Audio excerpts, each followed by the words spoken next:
Alors, puisque Square Enix n'a pas voulu nous annoncer la partie 3 au Game Awards, je me refais un run de remake et rebirth pour combler le manque. Et ce matin, j'en étais à cette scène si célèbre qu'elle est devenue un mème, Did Sephiroth do this? Et comme à chaque fois, j'ai pas pu m'empêcher de penser que non. Non, Sephiroth, il a rien fait du tout. Il était même pas là en vrai. Plus je vois cette scène, et plus j'en suis convaincue.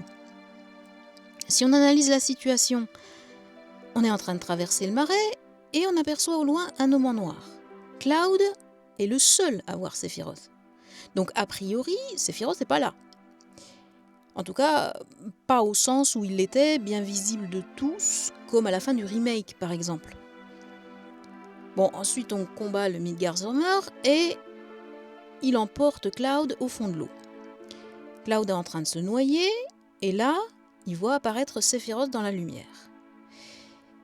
Si on analyse la scène, cette lumière qui filtre à la surface de l'eau, c'est le seul espoir de salut de Cloud, et c'est précisément là qu'apparaît Sephiroth. Parce que depuis tout petit, et encore aujourd'hui, inconsciemment bien sûr, c'est ce que Cloud fait. Il place Sephiroth sur le piédestal du héros et du sauveur. C'est en devenant comme Sephiroth qu'il va se faire aimer de son crush d'enfance. C'est en devenant comme Sephiroth qu'il va se faire accepter de sa bande de copains.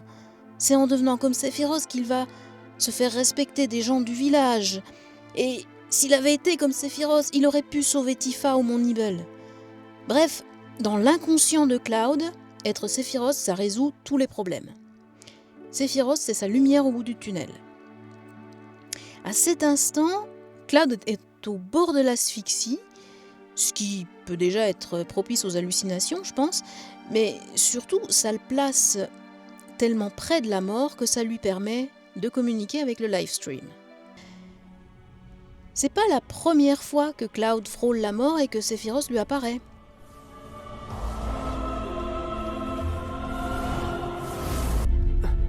Who are you? I am your everything.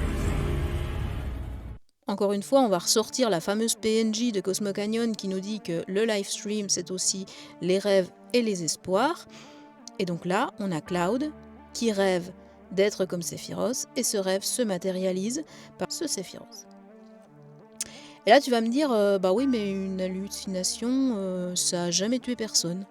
Le Midgardsormr, il a quand même pas sauté tout seul pour s'empaler sur un sapin. Alors comment une hallucination a pu le tuer ? Eh bien, pas. Elle l'a pas tué. Cloud l'a fait. Tu te souviens de ce Cloud-là, au réacteur de Gongaga ? On est d'accord pour dire que c'est pas lui. C'est Sephiroth qui a totalement pris le contrôle. Bah, c'est pas la première fois que ça arrive. La première fois, c'est là, dans le marais. D'ailleurs, il est où Cloud sur ces images ? Il était juste là, contre le ventre du serpent, et d'un seul coup, Sephiroth apparaît et pouf, il n'y a plus de Cloud. Il ne réapparaît qu'après le serpent éliminé, quand Sephiroth le libère de son emprise. Et ce tourbillon, tu le reconnais ? Ouais, c'est Finishing Touch, le limit break de niveau 3 de Cloud.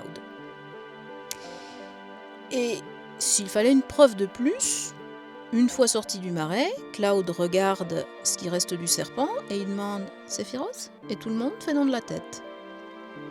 Personne n'a vu Sephiroth.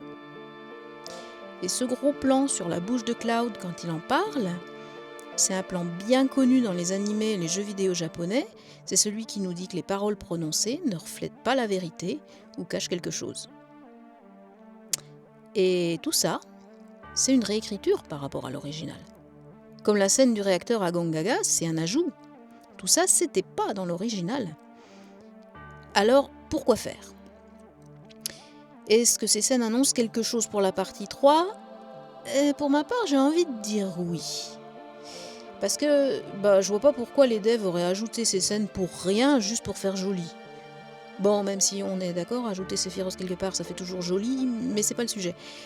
Non, je pense que ça nous prépare au fait que récupérer le vrai Cloud va être encore plus difficile que dans l'original.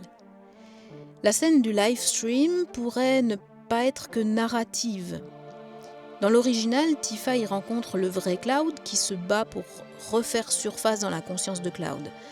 On peut imaginer que Tifa et ce vrai Cloud vont avoir à combattre le Cloud possédé par Sephiroth. Par exemple, un Cloud à l'apparence de Cloud, mais avec le style de combat de Sephiroth. Ou le contraire. Pourquoi pas? Et toi?